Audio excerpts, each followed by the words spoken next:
গুৰু নাহি দুইটো পৰ দুহান নামক কীৰ্তন কৰিয়া কৃত হুয়ে নৰ ৰাম কৃত হুয়ে নৰ বাহিৰে ভিতৰে তুমি হৰি গুৰু আছাহা চৈতন্য ৰূপে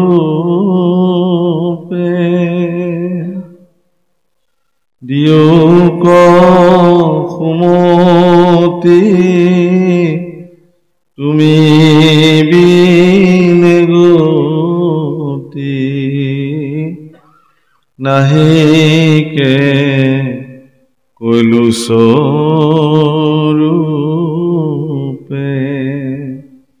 ৰাম নাহিকে কৈলো স্বৰূপে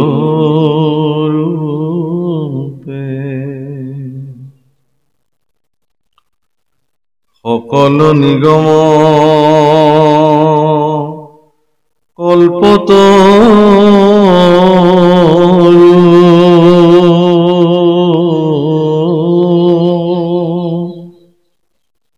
তাৰ ফলম ভাগৱত শুকমুখে আখি ভূমিত ভৈলা বিদিত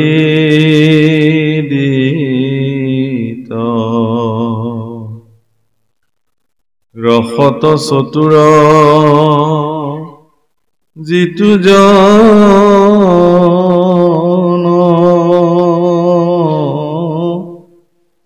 কৃষ্ণৰ চৰণে দিয়া মন পৰম সন্তোষে পিয়ক ৰসয়মৃত ৰাম পৰম সন্তোষে পিয়ক ৰসয়মৃত কৃষ্ণ উদ্যোক্তা বাপসকলৰ আজ্ঞা অনুসাৰ শ্ৰীমদ ভাগৱতৰ একাদশ স্কন্ধ কৃষ্ণ উদ্ধৱ সংবাদ লোৱা হৈছে প্ৰাৰম্ভণিৰ পৰাই।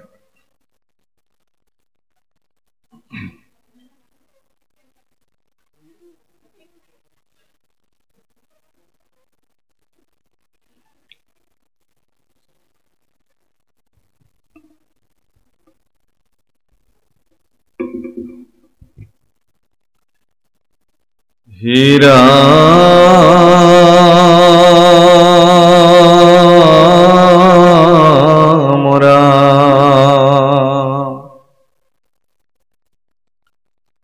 নিগদতি শুক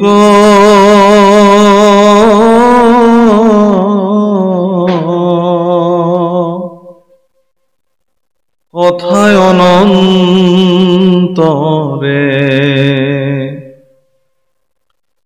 শুনা নৃপ পৰীক্ষিত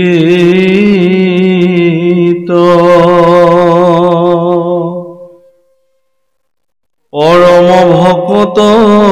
উদ্ধৱে বুজিলা কৃষ্ণ ৰসবে ইংগিত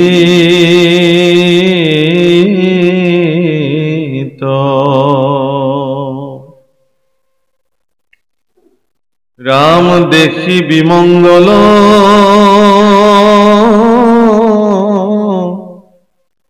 আকুলিলা মনে মাধৱৰ ভক্তি কাজ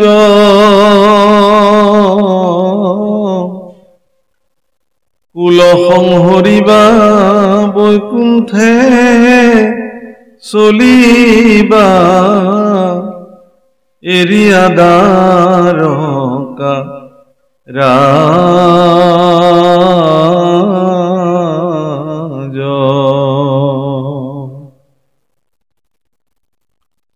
হে মোৰ পৰম সেৱাৰস্থলীৰ বাপসকল আইসকল,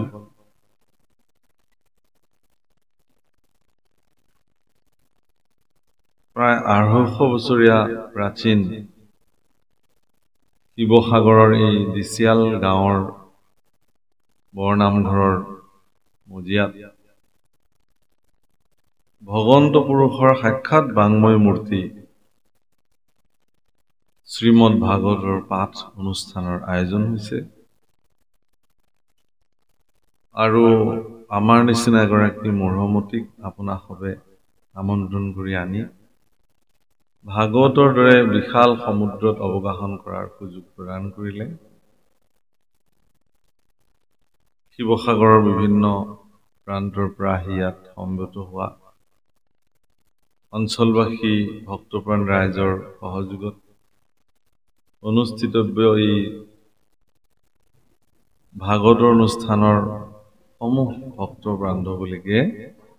আমি আমাৰ সশ্ৰদ্ধ প্ৰণিপাত নিবেদন কৰোঁ। বাপসকল আইসকল, ভগৱন্ত পুৰুষৰ যি বাণী, সেই বাণীসমূহ ভাগৱতৰ পাতে পাতে সন্নিৱিষ্ট হৈ আছে। সেইকাৰণে ভাগৱতৰ প্ৰবক্তা স্বয়ং ভগৱান নিজেই ভগৱানঃ প্ৰোক্তঃ ইতি ভাগৱত, ভগৱানৰ দ্বাৰাই ভাগৱত প্ৰোক্ত হৈছে।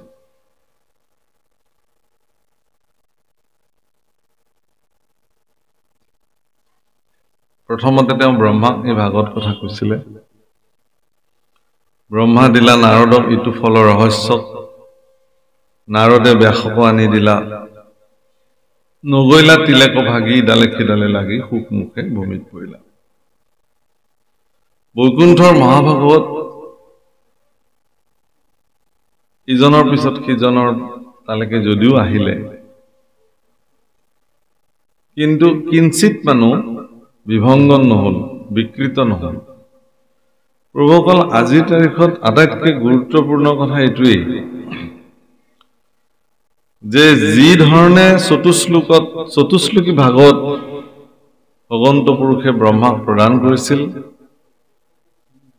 সেই ভাগৱত কথা যেতিয়া ব্ৰহ্মাদেৱে তেওঁৰ মানস পুত্ৰ দেৱৰ্ষি নাৰদৰ আগত কৈছিল, ঠিক একেই প্ৰক্ৰিয়াৰে দেৱৰ্ষি নাৰদে সেই কথা যেতিয়া মহৰ্ষি বেদব্যাসৰ আগত প্ৰকাশ কৰিছিল, কলিৰ সন্ধ্যাত বেদব্যাসে তেওঁৰ পুত্ৰ শুকদেৱক এই ভাগৱত কথা পঢ়ুৱাইছিল,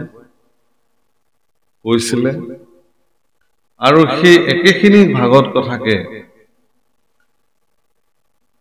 পৰম নিৰ্গুণবাদী পুৰুষ মহামুনি শুকদেৱে পৰীক্ষিতৰ আগত বৰ্ণনা কৰিছে। পৰীক্ষিতৰ পৰা সূতে গ্ৰহণ কৰিছে। সূতে শৌনক প্ৰমুখ্যে ঋষিসকলক নৈমিষাৰণ্যত এই ভাগৱত কথা বৰ্ণন কৰিছে। এই ধৰণে পৃথিৱীত ভাগৱত ভগৱন্তৰ পৰা আহিছে। কিন্তু মন কৰিবলগীয়া কথা এইটোৱেই যে এই যে ইজনৰ পিছত সিজন ভাগৱত কৈছে, ভাগৱত কিন্তু বিকৃত হোৱা নাই। যি ধৰণে ভগৱন্ত পুৰুষে ভাগৱত পৃথিৱীত প্ৰকাশ হোৱাটো বিচাৰিছে, সেই ধৰণে এইখিনিলৈকে ভাগৱত আহিছে সম্পূৰ্ণ। এই কথাটো কোৱাৰ প্ৰয়োজনীয়তা এইটোৱেই যে অনাগত কাললৈকেও ভাগৱত কথা যদি কোনোবাই সমাজত ব্যক্ত কৰে, এই কথাখিনিলৈকে মন কৰিব লাগে যাতে কোনো কাৰণত ভাগৱতক বিকৃত ৰূপত সমাজত প্ৰতিষ্ঠা কৰা উপস্থাপন কৰা নহয় যি নহওক প্ৰভুসকল ভাগৱতৰ প্ৰত্যেকটো অধ্যায়ে অত্যন্ত গূঢ়তত্ত্ব সম্পন্ন তাতে আকৌ একাদশ স্কন্ধৰ কৃষ্ণ উদ্ধৱ সংবাদ ই আৰু গভীৰৰ পৰা গভীৰতম এক অধ্যায় গতিকে আজি সেই কৃষ্ণ উদ্ধৱ সংবাদ আমাৰ সন্মুখত ৰেকৰ্ড হৈছে প্ৰাৰম্ভণিতে কোৱা হ'ল যে মহাৰাজ পৰীক্ষিতে সুখদেৱৰ পৰা এই কথা শ্ৰৱণ কৰিছে সুখদেৱে পৰীক্ষিতক কৈছে যে পৰম ভকত উদ্ধৱে বুজিলা কৃষ্ণৰ সবে ইংগিত দেখি বিমংগল আকলিলা মনে মাধৱৰ ভক্তি কাজ কুল সংহৰিবা বৈকুণ্ঠে চলিবা এৰিয়া দ্বাৰকাৰাজ ভগৱন্ত পুৰুষে নিজৰ কুল বিনাশ কৰি এতিয়া তেওঁ নিজেও বৈকুণ্ঠলৈ যাবলৈ সাজু হৈছে পৃথিৱী এৰি ভগৱান বৈকুণ্ঠলৈ যাবলৈ সাজু হ'ল এগৰাকী পৰম ভকত উদ্ধৱৰ কাৰণে ই এক বিমংগল আৰু এই বিমংগল দেখি তেওঁ মাধৱৰ ভক্তিৰ যি কাৰ্য তাক হৃদয়ত ধাৰণ কৰিলে আৰু ক'বলৈ আৰম্ভ কৰিলে হা কৃষ্ণ স্বামী বুলন্ত লোতক নয়নৰ পৰা পৰে শৰীৰত সুকে অগনি উধাই মনে মহামৰ্মচৰে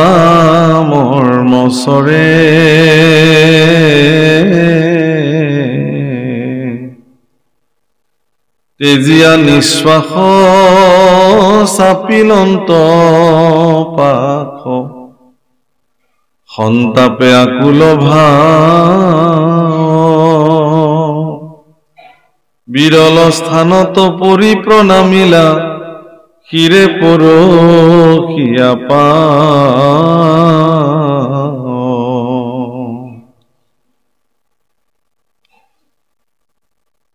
ভগৱান কৃষ্ণ তেওঁৰ পৰা আজিৰ পৰা বঞ্চিত হৈ যাব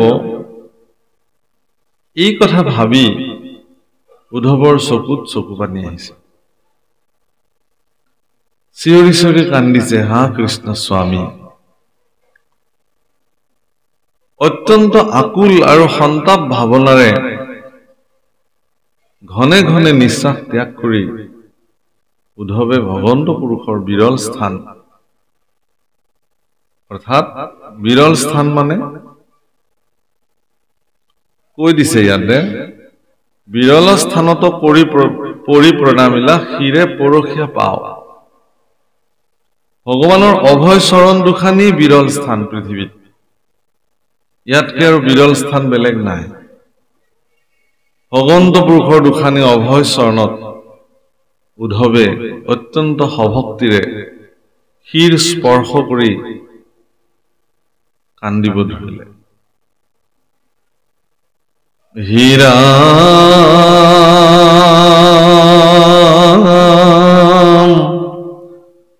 কৃষ্ণৰ বিয়োগে অগ্নি অন্তৰ্গতে হৃদয় দগধ কৰে শোকে মকমকি কৰন্ত ক্ৰন্দন নয়নৰ নীৰ জৰে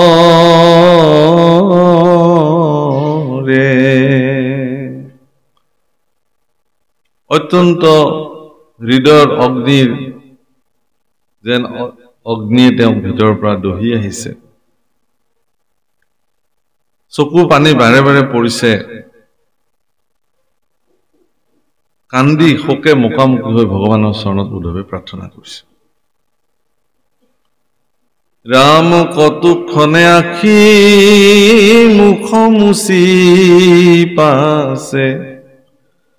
উঠিলা নমায়া মাথ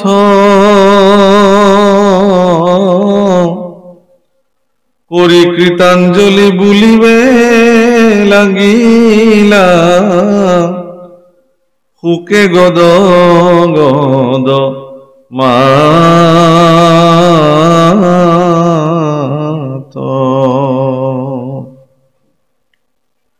বংশক সংহৰি তুমি ভূমি যাই বাহা জানিলো আমি ঋষি খাপ বাপ ব্যৰ্থ নকৰিলা যিহেতু জগত স্বামী। হে ভগৱান, হে কৃষ্ণ, তুমি এতিয়া এই পৃথিৱী এৰি গুচি যাবা, এইটো নিশ্চিত। তুমি যাম বুলিছা, তুমিতো যাবাই। যদি তুমি ইচ্ছা কৰিলাহেঁতেন তেতিয়াহ'লে তোমাৰ ওপৰত যিটো ঋষিৰ অভিশাপ আছিলে যে তোমালোকৰ এই লোহা টুকুৰে সমগ্ৰ যদুবংশ এদিন বিনাশ কৰি পেলাব, গতিকে এই ঋষি সাপটো ইচ্ছা কৰিলে তুমি খণ্ডন কৰিব পাৰিলাহেঁতেন, কিন্তু তুমি নকৰিলা। নকৰাৰ কাৰণটো কি? তুমি জগতৰ স্বামী। বাপসকল, আইসকল, ভগৱান কৃষ্ণ যে স্বয়ং ভগৱান, কৃষ্ণস্তু ভগৱান স্বয়ং, এই কথা বহু ক্ষেত্ৰত ভগৱানে তেওঁৰ কাৰ্যকাৰণ কৰিবলৈ যাওঁতে যিমান পাৰে তাক ঢাকিবলৈ চেষ্টা কৰিছে। ভগৱান ৰামচন্দ্ৰও তেওঁ যেতিয়া ৰাম অৱতাৰে জগতলৈ আহিছিলে, তেওঁ যে স্বয়ং ঈশ্বৰ, এই কথাটো তেওঁ ঢাকিবৰ কাৰণে যত্ন কৰিছে। ৰামায়ণত ঢাকিবলৈ যত্ন কৰিছে। একদম ৰাৱণ বধৰ সময়ত তেওঁৰ ঈশ্বৰত্ব প্ৰকাশ পাইছে। ঠিক তদ্ৰূপ কৃষ্ণ অৱতাৰতো তেওঁ 125 বছৰ কাল পৃথিৱীত থাকি একদম বৈকুণ্ঠ প্ৰাণৰ সময়ত তেওঁ তেওঁৰ ঈশ্বৰত্বটোক স্পষ্টভাৱে প্ৰকাশ কৰিছে। বাপসকল, প্ৰভু ৰামচন্দ্ৰ যেতিয়া বনবাসলৈ যায় আৰু যিদিনাখন ৰাৱণে সীতাক হৰণ কৰিছিলে, তাৰপিছত দেখা গ'ল যে তেওঁৰ ভাতৃ লক্ষ্মণৰ লগত তেওঁ অৰণ্যত অনাই বনাই তেওঁৰ পত্নীক বিচাৰি ঘূৰি ফুৰিছে।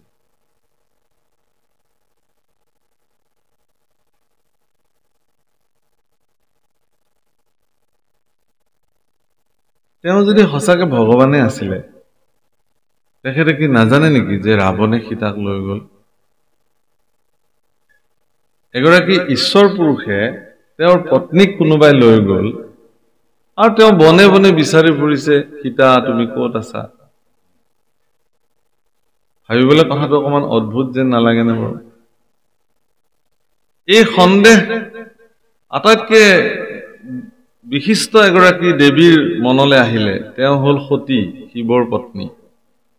কৈলাশত বহি থকা অৱস্থাতে শিৱৰ পত্নী সতীৰ মনলৈকে এই সন্দেহ ভাৱনা আহিলে। তেওঁ স্বামীক সুধিলে, হে স্বামী, যদি এয়াই জগতৰ ঈশ্বৰ প্ৰভু ৰাম হয়, তেখেতৰ পত্নীক যে ৰাৱণে হৰণ কৰি লৈ গৈছে লংকালে, সেই কথা তেওঁ নাজানে নেকি? তাৰপিছতো তেওঁ কিয় সীতাক বিচাৰি ফুৰিছে? শিৱই কৈছে যে এইবোৰ প্ৰভুৰ লীলা, আমিনো কি বুজি পাম? এইবোৰ তেওঁ কি বা কৰি এইবোৰ কৰিছে, আমিনো কেনেকে মূঢ়মতি বুজি পাম? সতীয়ে তেতিয়া বৰ ডাঙৰ কথা এটা শিৱক ক'লে যে মই পৰীক্ষা কৰি চাব খোজো, এখেত পৰম ব্ৰহ্ম ৰাম হয় নে নহয়।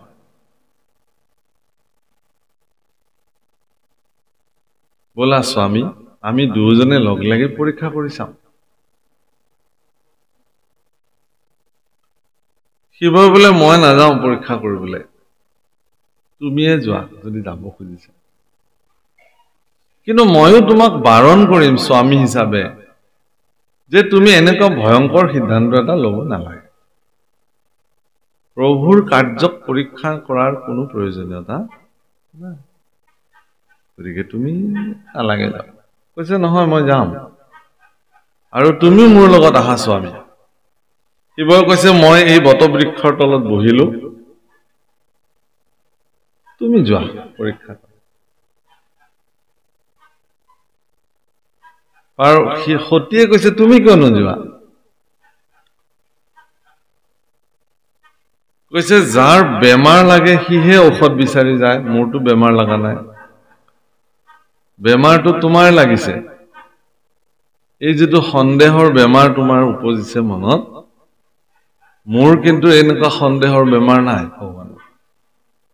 ঈশ্বৰ পুৰুষে যি কাৰ্য সম্পাদন কৰে সেই কাৰ্য মংগলৰ কাৰণে কৰে মংগল ভৱন মংগলহাৰী দ্ৰৱহুসু দশৰথ অজৰ বিহাৰী গোস্বামী তুলসীদাসে লিখিছে আমি সবেই চিঞৰি চিঞৰি গাওঁ মংগল ভৱন মংগলহাৰী ভগৱান মংগলকাৰী তেওঁৰ প্ৰত্যেকটো কাৰ্য মংগলকাৰী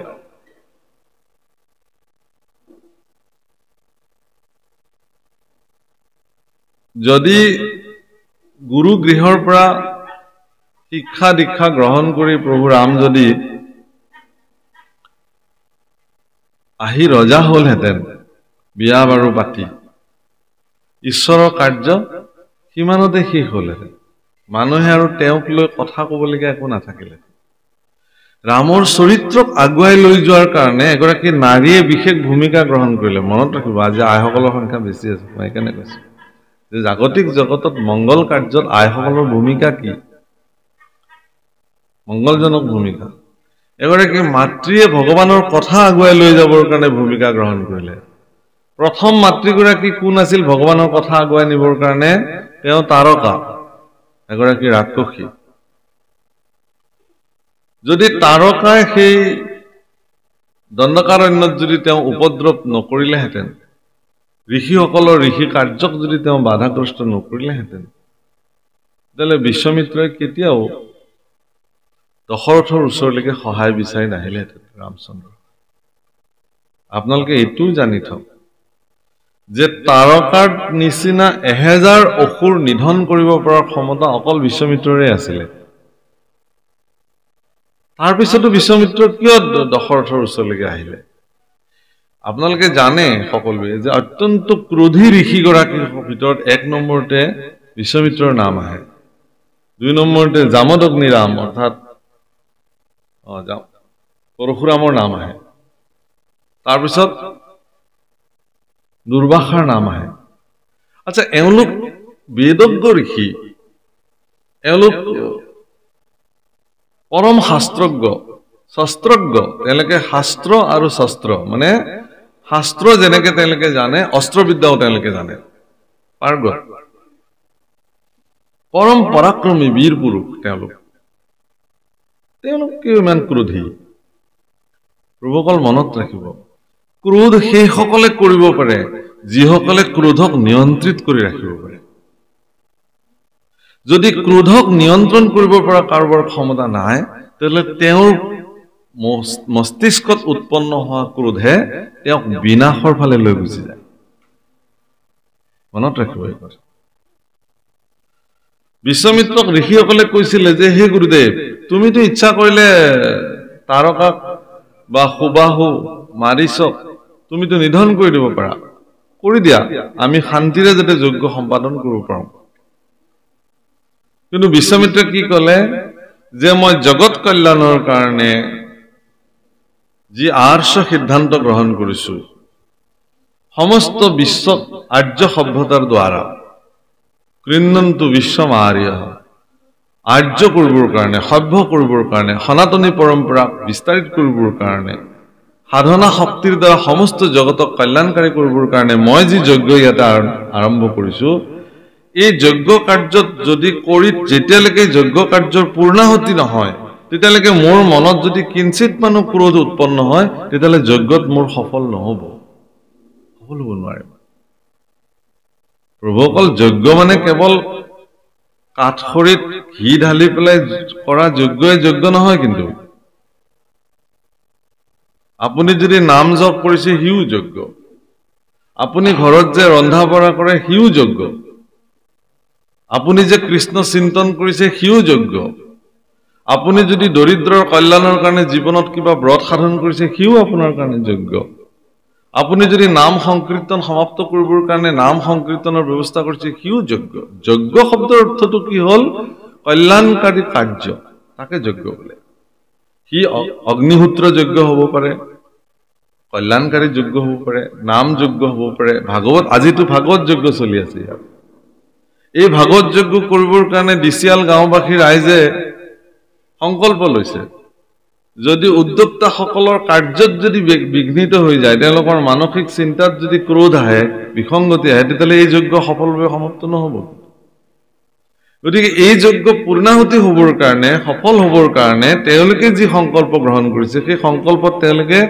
যিকোনো পৰিস্থিতি প্ৰতিকূল পৰিস্থিতিক তেওঁলোকে নিয়ন্ত্ৰিত কৰিব পৰাকৈ তেওঁলোক স্থিৰ আৰু স্থিতপ্ৰজ্ঞ হৈ তেতিয়ালৈকে থাকিব লাগিব যেতিয়ালৈকে এই কাৰ্য পূৰ্ণাংগ ৰূপত সমাপ্ত নহয় সেইকাৰণে বিশ্বমিত্ৰ ঋষিয়ে সম্পূৰ্ণ ক্ৰোধক নিয়ন্ত্ৰিত কৰি তেওঁ দশৰথৰ ওচৰলৈকে আহিছে বাপসকল আমাৰ যিবিলাক ভাওনা কৰা হয় তাত বিশ্বমিত্ৰৰ চৰিত্ৰ যেতিয়া উপস্থাপন কৰে আপোনালোকে দেখিব যে কোন ডিৰেক্টৰে বা কোন পৰিচালকসকলে এইটো কৰে মই নাজানো একদম আৰম্ভণিৰ পৰা এটা ক্ৰোধী এগৰাকী ঋষি হিচাপে তেওঁ উপস্থাপন কৰাবলৈ যত্ন কৰে কিন্তু নহয় আপুনি চাব যেতিয়া দশৰথৰ ওচৰলৈকে তেওঁ আহিছিলে বিশ্বমিত্ৰ দশৰথক কৈছিলে যে মোক সহায় লাগে মোৰ যজ্ঞ কাৰ্য সুসম্পাদিত কৰিবৰ কাৰণে আৰু এই সহায় তোমাৰ পুত্ৰই কৰিব ৰামচন্দ্ৰক মোক লাগে